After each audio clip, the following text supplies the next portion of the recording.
all the typical diets. Literally every diet out there that you've ever tried before is going to tell you to cut something out, whether that's sugar, fat, specific food groups. And what this does is it puts us in a state of scarcity mentality that always triggers hyperfixation, obsession, binging.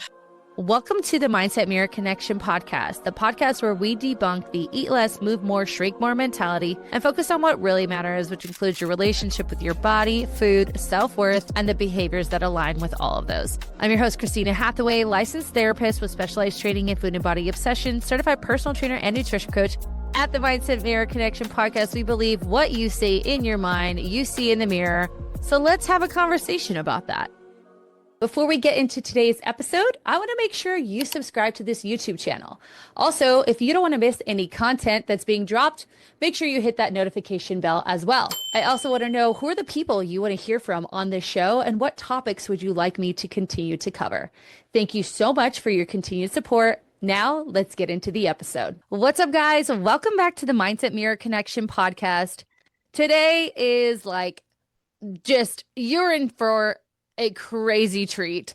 I have someone I've been following and she doesn't realize it, but we're soul sisters. So hopefully today she gets it. Her name is Miss Abbey Sharp. She is a world-renowned registered dietitian. She is a content creator, an award-winning author, a TV personality, and host of the podcast Bite Back. She is also the CEO of Abby's Kitchen Inc. and co-founder of New Theory. She has over 2 million followers, y'all, across all of her social media platforms. She shares her core philosophy, similar to mine, that a pleasurable relationship with food, your body, and yourself is the fundamental secret to good health. She has made it her mission to dismantle diet culture, debunk nutrition misinformation online, and help people achieve food freedom for good. You guys can hear it, right? I am so excited. Everyone, Miss Abbey Sharp. Yay! Thank you so much for having me. Yes, I say this all the time. We need sound effects in the background because when I have someone like you, so for our listeners, I've been consuming Abby's content. I know the importance of just your credentials in general. I think people don't realize what it takes to become a registered dietitian. I've worked with them personally, and it is a tough job, right? Especially in the capacity I've seen it in. But beyond that, you have such a great way of taking the BS that's out there in the world and bringing your knowledge and expertise, but not in this kind of narcissistic, I'm smarter than you way. You bring a lot of humor to it, but also again, directness and education. And I could watch literally for hours. And I think that's why you have such an amazing following. So I'm so excited. Well, thank you. Thank you so much for having me. I'm really excited about this combo. Yeah. So I already introed you, but I want to know what encouraged you to go into dietetics. What's that part of your story? Well, I actually suffered from an eating disorder in my late teens, early 20s, what we now know of as orthorexia. And so basically it started out very innocently where I was having digestive issues. I was 17. I didn't know any better. A family friend was like, oh, you need to go see this homeopathic nutritionist, naturopath. So that's what I did. This woman was like, oh, you need to cut out all sugar from your diet. This is a sugar problem. Cut out all the sugar. And I'm just this type A perfectionist, people pleaser. I'm like, okay, I can do this. I'm going to cut all the sugar, all of it. And then, of course, I started to get some compliments because people are like, oh, you're toning up. What are you doing? And I was like, oh, I'm just eating really healthy. I'm just eating better. And it got in kind of my head that okay, people are giving me an applause for this restraint that I have, this willpower that I have. What if I cut out more foods? And so what started out very innocently is just a quest to feel better, to not have these IBS flares, very quickly spiraled into a debilitating eating disorder that, honestly, if I didn't intervene when I did, very well could have cost me my life. I mean, these things, eating disorders are deadly. So I'm very grateful that I was able to get out of it. And that's exactly how I learned what a dietitian did, was because I was seeking the support of an eating disorder dietitian through my recovery. To be honest, a lot of dietitians come into this profession from their own experiences with disordered eating. Unfortunately, there's also very high rates of disordered eating and eating disorders interest in nutrition and naturopathic programs because we're just drawn to it. And thankfully, through my education, I was really able to claw my way out and hone a much healthier relationship with food. I love it. I love it because not only do you bring an understanding and compassion towards everyone who works with you, but also I have a very similar story. We get into it, and at least for me, I wasn't fully in my, we'll call recovered mind. But as I grew as a clinician myself and did the work on myself and even learned from some of my clients, which we could call a boundary issue, but it's fine. I ended up being better for it. So I love that. Yes. It's so interesting, your story specifically, because I work with so many girls who have had very similar issues and they go to a homeopathic person who cuts all of their food.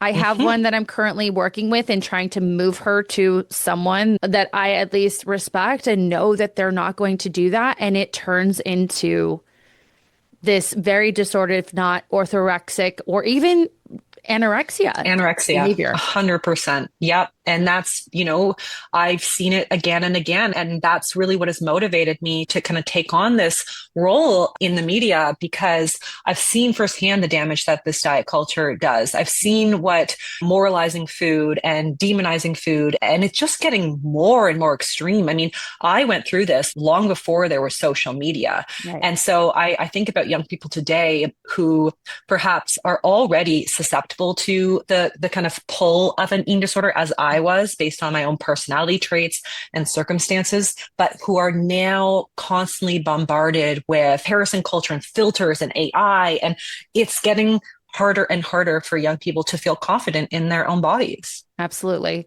And I think that's why you do it so well in bringing it to the social media space where it's digestible. And I love how you call it out. And so let's do a little bit of that, because obviously I want to get into all of the things. So right now, one of the biggest struggles, and I truly think one of the scariest things happening, is the comeback of SkinnyTok, and not just SkinnyTok, but the visuals that we're seeing. I know both of us did our own reels on specific bodies from a specific movie and how that is impacting girls, women, men too. I want to make sure everyone knows men very much suffer from eating disorders. So what do you think is the most dangerous thing that you're seeing in that SkinnyTok wellness TikTok space?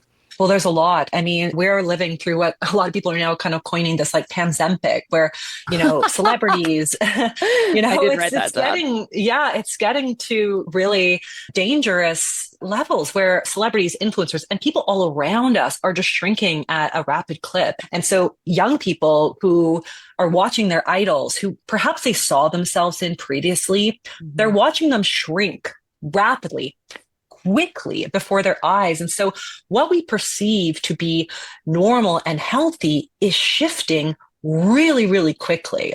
And I think it speaks to, this is not just about health anymore. This speaks to how deeply uncomfortable we are with body diversity, because what I fear now is that we are going to very quickly snuff out body diversity, and we're going to pathologize hunger. And this is honestly dystopian to me, because hunger, since the dawn of time, has been the most important primal biological signals. If we did not feel hunger as cavemen, we would have just sat around in the cave until something with hunger came and ate us, right? So we wouldn't have evolved as a species.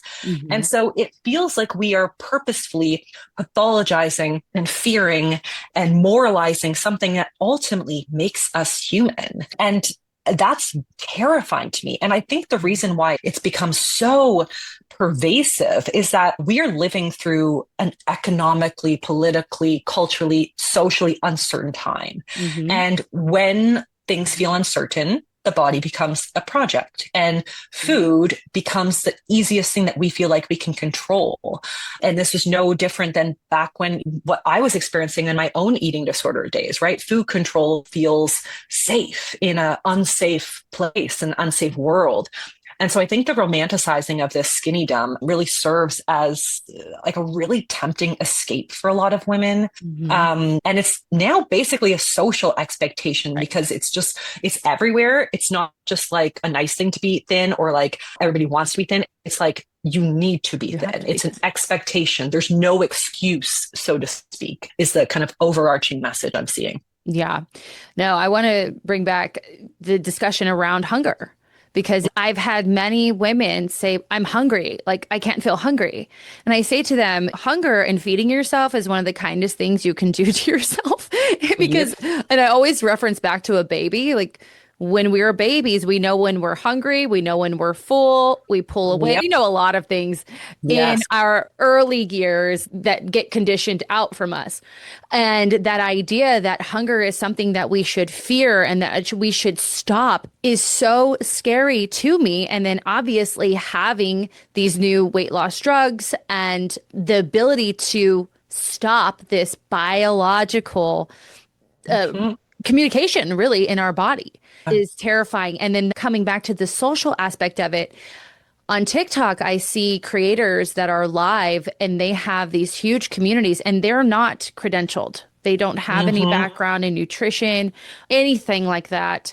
And there are just women asking these questions about how to eat, what to eat, obviously what would it be dosage that they should be taking. And one thing you said I want to come back to, there's no excuse now.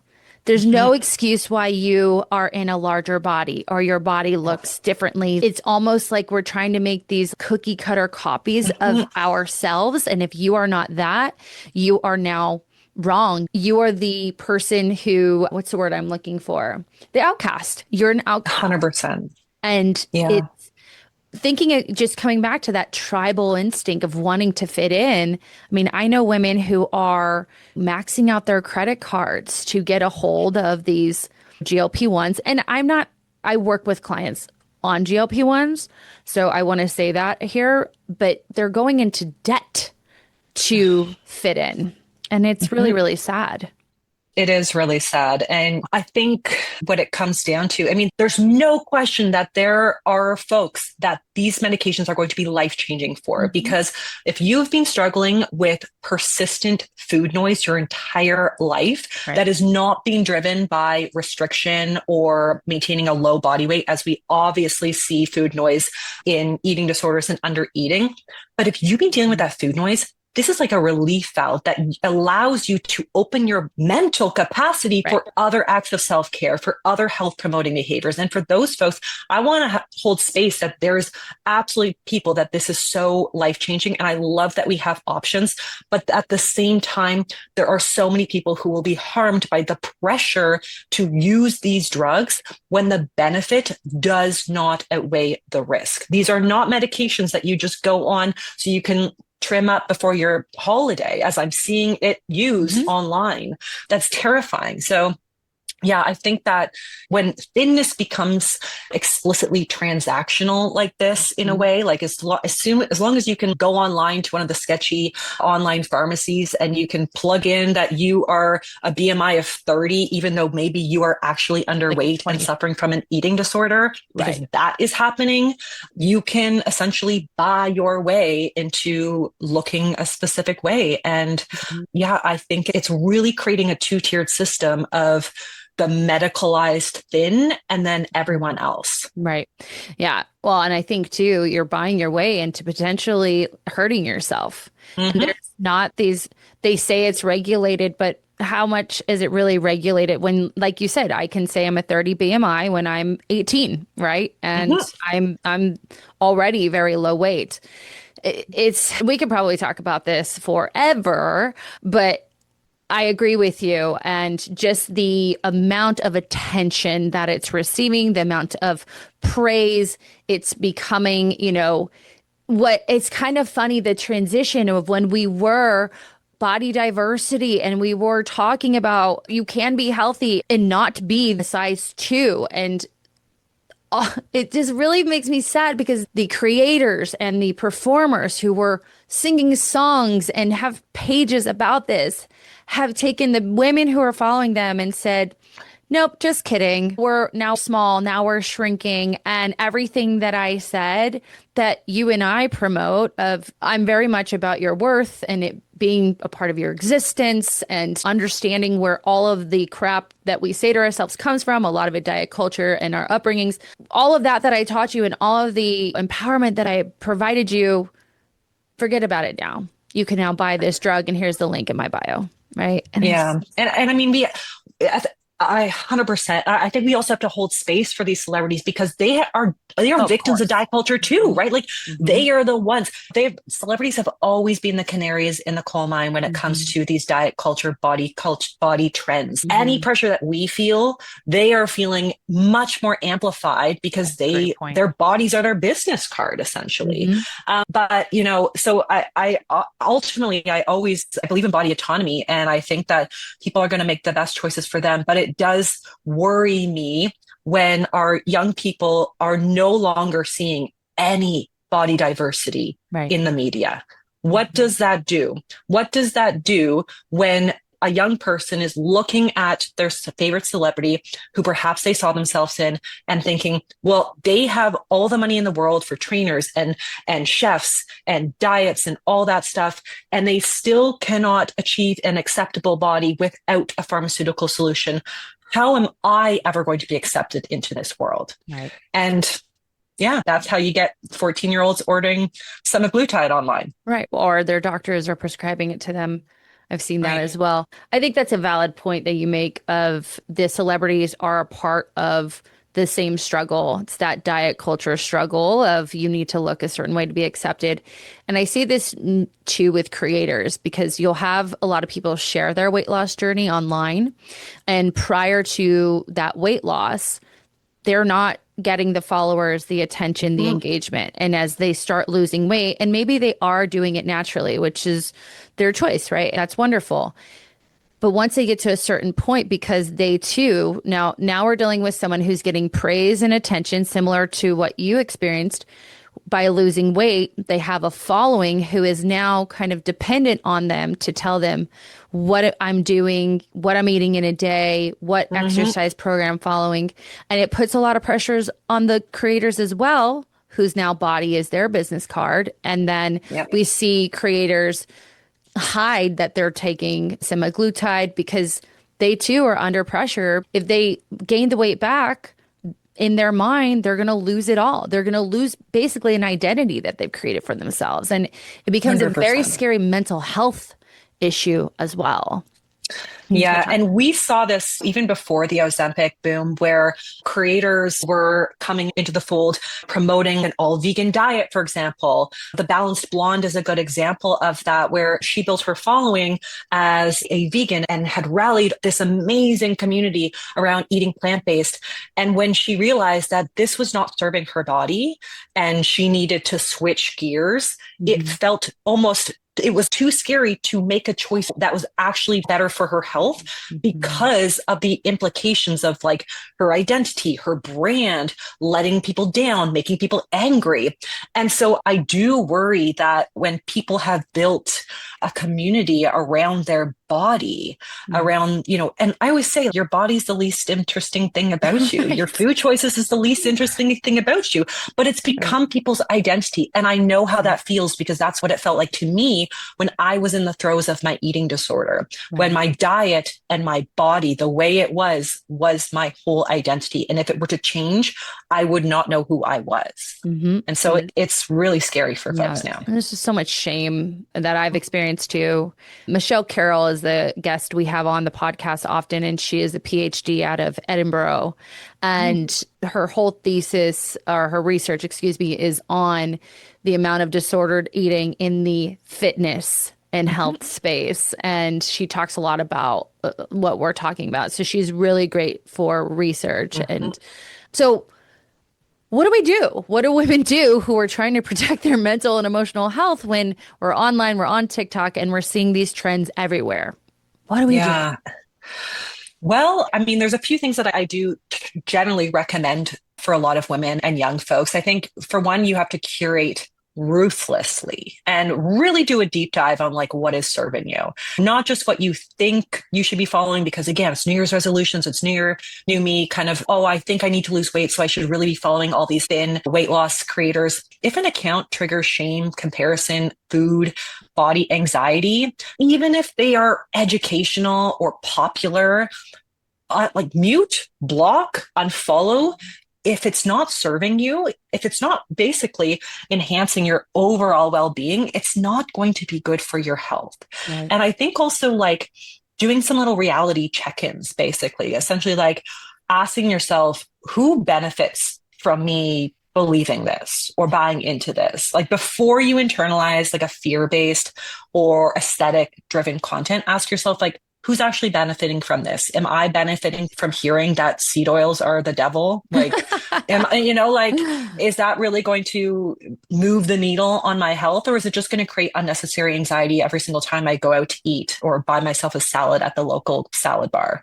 Right. And also diversify your feed. Like, I mean, I want people to, and this is becoming harder and harder because again, people are shrinking and we are seeing body diversity kind of disappear in a lot of places online. So I do encourage people to follow creators that show nuance, basically that you feel represent you in whether it's interests outside of food and body. The way that the algorithms work, we watch one video and then all we see is like diet video, diet video, diet video. Think about what else in your life other than food and dieting and fitness brings you joy. Like my feed right now is like hair hacks, nothing to do with food. Like I don't want to watch anything to do with nutrition and food. I curate my algorithm. You can do that. That's what this does. So curate your feed. And also I think ultimately protect your offline anchors. So whether that's prioritizing sleep, nourishment, movement, real life connection. Let's not forget, we need to communicate, right? It's a thing to talk to humans in real life, face to face. These can help to buffer against some of that online noise. Are you tired of wasting your money on diet and exercise program that leave you feeling pretty much the same? You're spinning your wheels, but the food noise is still there, the body dysmorphia, the overtraining and not seeing results, the emotional eating, it's all still there. But you don't think you have an option because they're pretty much all the same.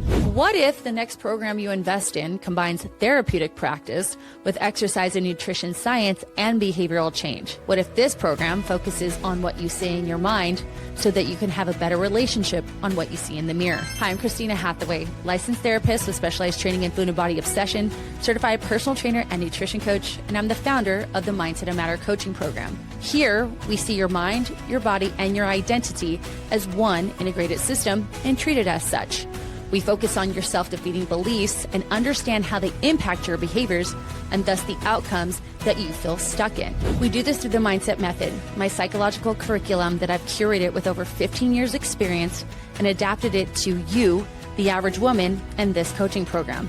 This is one method, one program, one coach, and let's face it, the one area you've probably never done the work on. So if you're tired of spinning your wheels and wasting your money, check out the link below for more information. Yeah, I love it. I'm currently on a social media fast because I was getting caught up more in the political climate and I felt terrible. And I just had this conversation with one of my clients this morning that the algorithms are designed for you and what you're focusing your attention on. And they want to elicit emotion because once we elicit emotion, it's going to create a response in our body. And eventually it's going to bring this addictive quality to it. And I found myself doing that. So I am on a fast currently, but I agree with you. When I go back, it's going to be puppies. It's going to be skincare. It's going to be makeup over 40. Like that's where I'm at. 100%. Yes, yes. Makeup over 40 is also big on my feed. And you know what? You can actually block certain terms. So if you really do not want to see diet or skinny or, Ozempic GLP-1 or what in a day, GLP-1, like you can block those terms so that those don't come up in your feed or your comment section. And it's just an extra layer of protection there for yourself. Yeah, that's super helpful. And then what you said later on in that, when you were explaining it or your tips, we need to remember that social media should be something that we spend very little time on because we have lives and that Yeah. we should be engaged in those lives. And It's crazy. It's crazy thought, right? I know it really is. And again, I know I went through a hard time. I lost my dad last year and I just found myself in TikTok. And as a clinician, I knew exactly what I was doing. I was completely dissociating and Mm-hmm. I'd be on it for like hours. It was nuts. And coming back online to my life, I feel so much better. I Yep. have more creativity. I'm obviously more engaged with my family, my friends. And for those of you listening, having even those apps that will help you to reduce your time and have Yes. some boundaries around it are super helpful because then we can focus on things that do actually help us from a health standpoint. So Absolutely. congratulations, by the way, on releasing your book. Thank you so Yes. much. I will let you explain a little bit about your hunger crushing combo. And Yes. then we'll just kind of dive into that because it's so simple and easy. I love it. Yes, so that's exactly right. It's super simple science, but it's a massive mindset shift. All the typical diets, literally every diet out there that you've ever tried before is going to tell you to cut something out, whether that's sugar, fat, specific food groups. And what this does is it puts us in a state of scarcity mentality that always triggers hyperfixation, obsession, binging, and eventually, like, you just throw in the towel and say, okay, I quit. This was not a good diet, or my willpower was not strong enough. I'm going to start the diet again tomorrow. Mhm. So the hunger crushing combo method flips this script and it works with our biology and our psychology to think about what we are adding, not taking away. Mhm. And so what we're going to do is we're going to add fiber, protein, and healthy fats to our meals and snacks.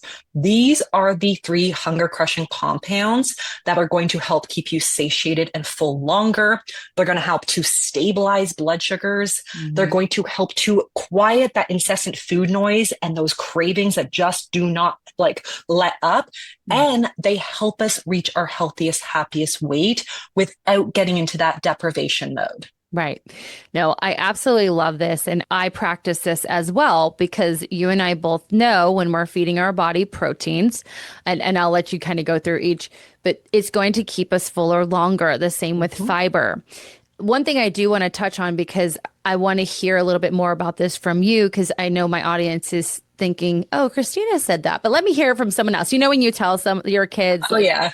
Oh, you tell yeah. them something, but then their teacher tells them and they remember. That's what we're Yeah. doing here. Food noise. And Mm. we've gone over this twice about the fact that restrictive eating that not only is restrictive in regards to energy input, but also the types of foods that you're eating is one of the main culprits for food noise. It So is. I'd like to hear a little bit more about that. And then can we get into each macronutrient and how that's going to help crush our hunger and keep us fuller longer? Yeah. So food noise is that incessant chatter in your brain, kind of always thinking about food. It's the mental gymnastics of, oh, I just ate, I shouldn't eat again. Oh, what I want for dinner. Oh, that's too much fat. Oh, that's too many calories. But just like this, it can be all consuming for folks. While there are people for potentially genetic reasons, hormonal reasons, who will experience food noise without restriction. What we know from plenty of research is that this is almost inevitable when you restrict. Deprivation fuels food noise. Hmm. And and this is a survival mechanism. This is Right. your body's way of begging you to put fuel in the tank. Eat it. Right. Like, again, basically, like, back to the primal energy days. And so essentially, when we allow ourselves the ability to nourish our body with foods that are going to actually physically satiate that hunger, but Mhm. also psychologically satisfy the foods that you love. You're not cutting foods out. We're going to dress up those, what I call naked carbs, Mhm. with the hunger crushing compounds. So we get out of that scarcity mentality and we position ourselves in a state of abundance, a mentality of nourishment which, believe it or not, there's actual data to show that when we are adding fiber and protein and healthy fats, we actually just edge out the naked carbs, and we effortlessly, spontaneously, intuitively can create a calorie deficit without getting in our brain. We're on a diet. Right. Oh, I can't have this. And that is the secret sauce there, because again, it's working with our biology and understanding how these compounds actually function in the body. But it's also nourishing our cravings and our psychological need for pleasure without kind of dipping into those restrictive mindsets. Right. I think of it when clients tell me, I'm usually the first 8 to 10 weeks of working with someone, I am just trying to help them with getting enough energy in, right? Getting enough macronutrients in. And so when that client comes to me and I say, hey, we're going to reverse diet. We're going to bring you back to a maintenance state just so we know how much energy, and that, because I also like to get them as high as we can possible. They say to me, I can't possibly eat that many calories. Why? Because we're focusing on those whole foods, right? The protein, the fiber, the fats. And it's only when they're eating the hyper palatable, highly processed foods that we can hit those calories. And that, for the listener, think about that. And what Abbey is saying is that when you are feeding yourself well, your body is getting the macro and the micronutrients that it needs. You're not taking anything away. So there's not this restrictive scarcity mindset involved. Plus, you can still have the foods that you love. You're just pairing it. So I want to touch on that. You ultimately will eat less. Yep.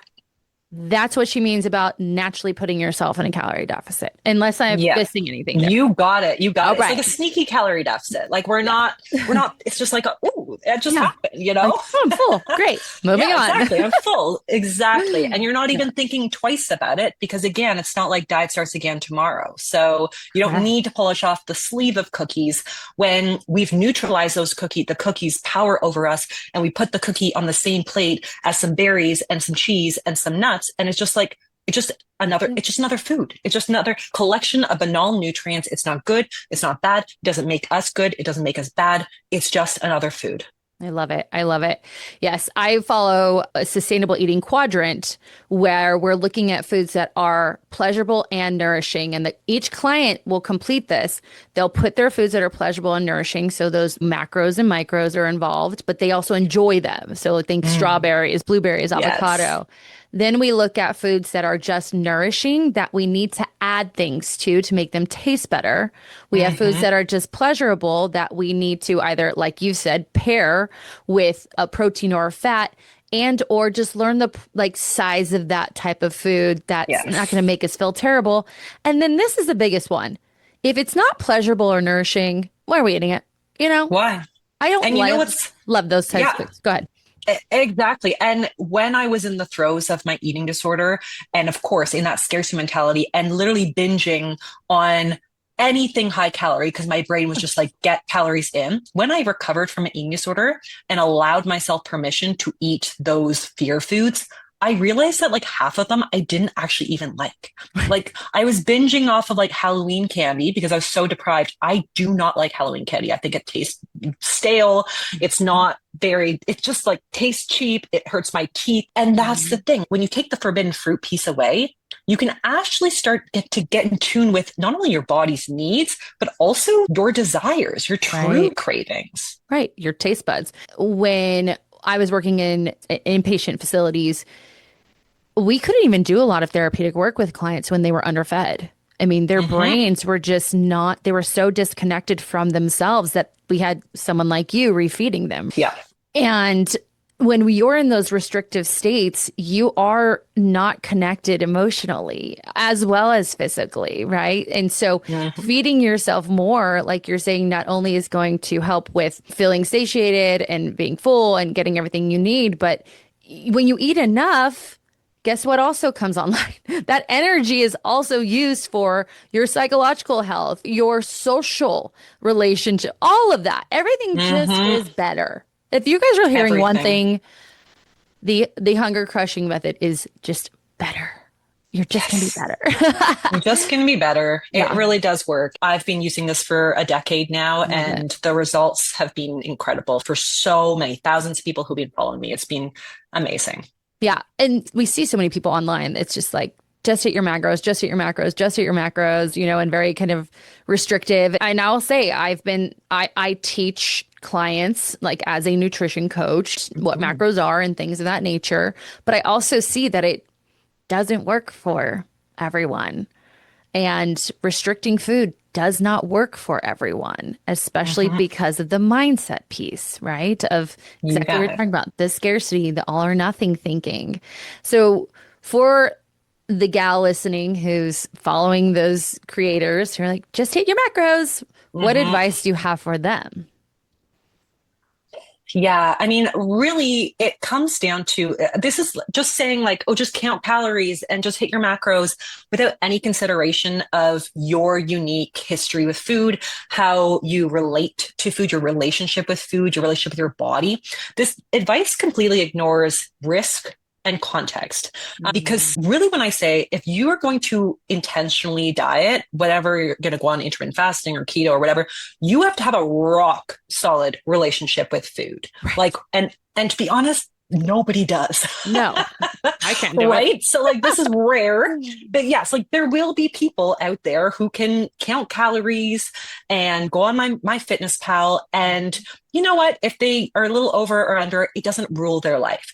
But for so many people who have a tumultuous relationship with food or history with food, or even just like moralizing beliefs around food, Mhm. which let's be honest is rampant, Right. calorie or macro tracking can really quickly become a socially approved relapse tool for disordered eating Absolutely. because it means more rules, more checking, more anxiety, less body attunement. Hmm. And there's plenty of research that backs this up where studies have found that approaches where there's more frequent calorie counting or self-weighing, this is associated with higher eating disorder severity, whereas eating in response to our intrinsic hunger and fullness cues non-judgmentally is linked to lower eating disorder severity.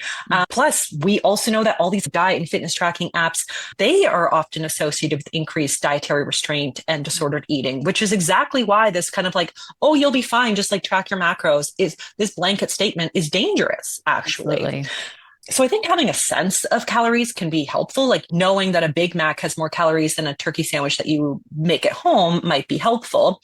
But just focusing on calories, in my opinion, really misses the forest for the trees because this is where the hunger crushing combo comes in. Hmm. Because in some cases, somebody who's tracking their calories obsessively may look at the menu and be like, oh my God, the Big Mac has fewer calories than this bowl that has quinoa and chicken and nuts and seeds. And they'll be like, okay, I need to eat the Big Mac. But that Big Mac is going to leave you hungry again 2 hours going to the staff room for the communal donuts, Yep. whereas that bowl will hold you until you get home from work. So Mhm. this is the interceptive data that applying the hunger crushing combo method really helps hone. And like I said, the research shows that when we are adding these foods, we're just naturally edging out some of those less satiating, less nutritious, higher calorie options without the scarcity mentality. Absolutely. Absolutely. And just think about the difference between what we've been told. And I know you've touched on this. Take away, take away, take away. Reduce, reduce, reduce the food, add in the movement. And Mm-hmm. what you're saying is let's not even touch on takeaway. Let's add.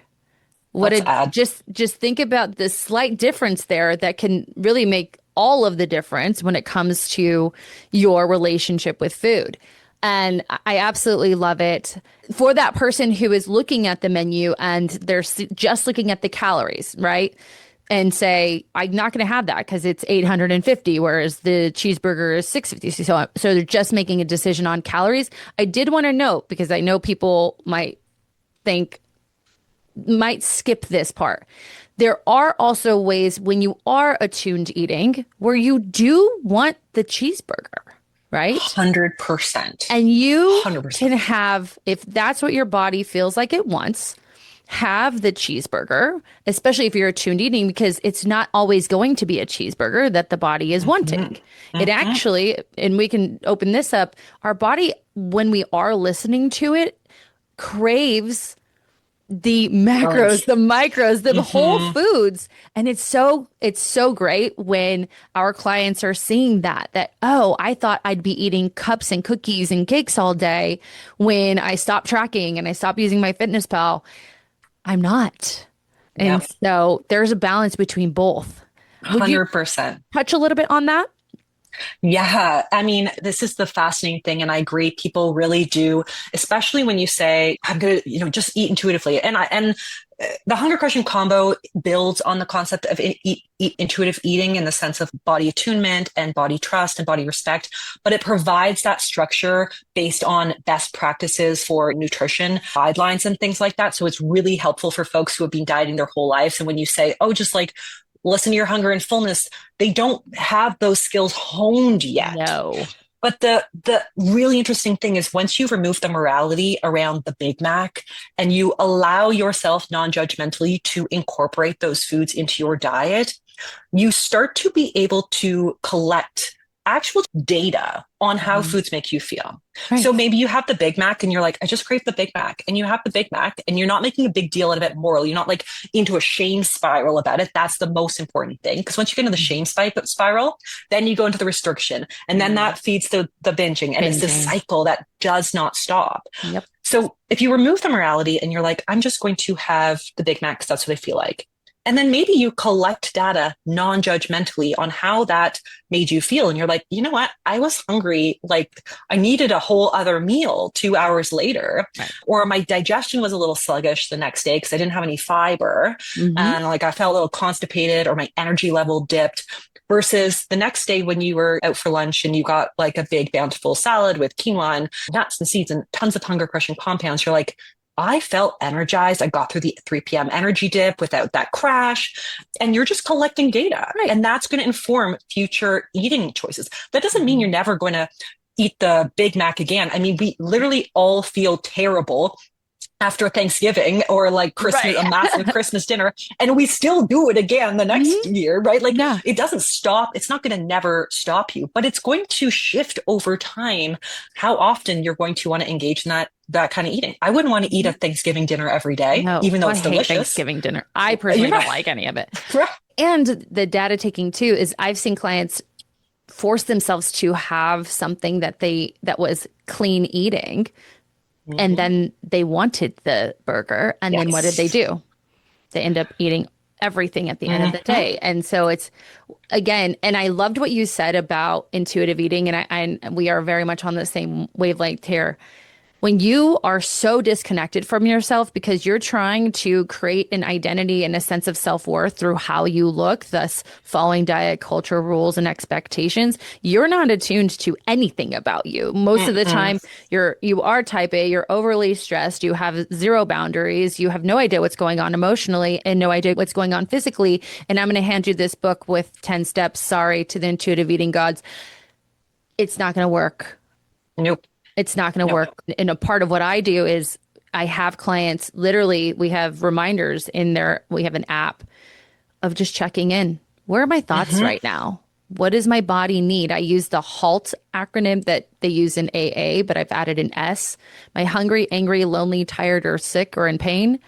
And just checking in. What's my body telling me right now? And so I think we definitely, that needs to be revised. It's not that it's wrong or bad, but for the majority of individuals, there's definitely this need to not only start the process of listening and going inward, but then I love that you create the framework too, that then begins the process of data taking and seeing the difference between when I have the burger versus the salad. And I love it. I love all of it. Let's segue. So for that person, right?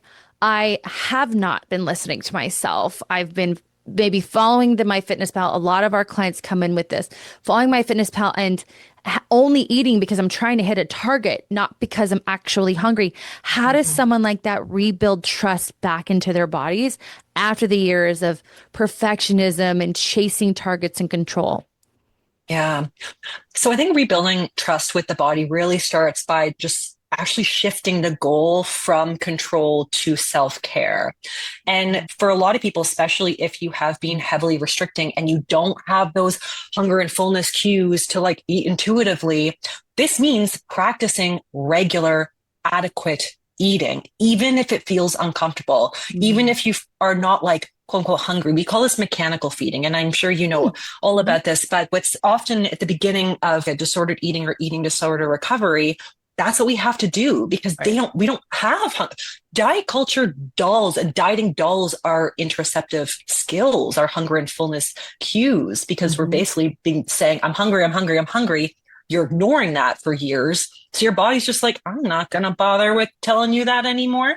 So we need to start with basically eating adequately, regularly, so that we can listen to our hunger and fullness as data rather than rules.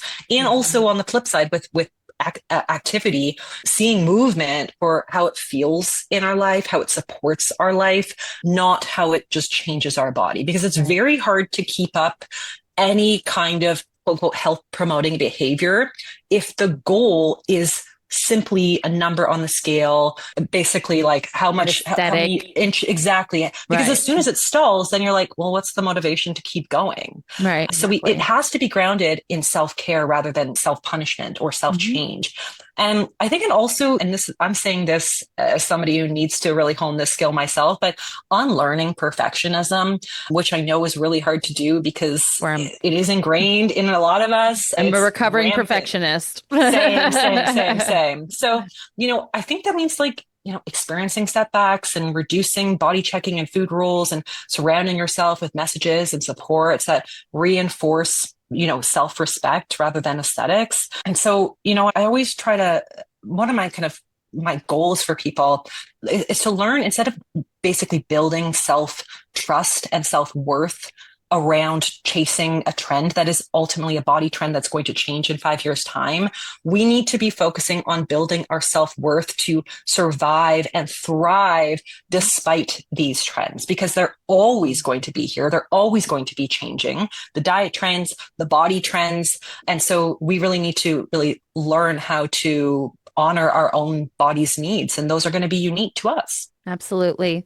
Well, and you and I both know people hit the weight, the look, and they're expecting this sense of self-worth, a heightened sense of self-worth and confidence, the relationship, the job, the praise. And the praise might be there, but it's going to end after a certain amount of time. And you get to the weight and all of these dreams and aspirations that you had for yourself, they don't come, right? If they do come, they're very short-lived.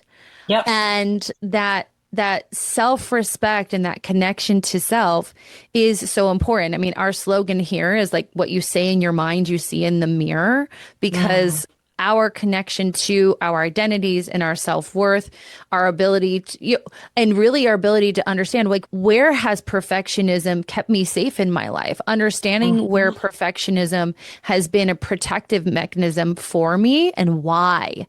Right? Yeah. Because it's usually rooted in this very wounded, negative place.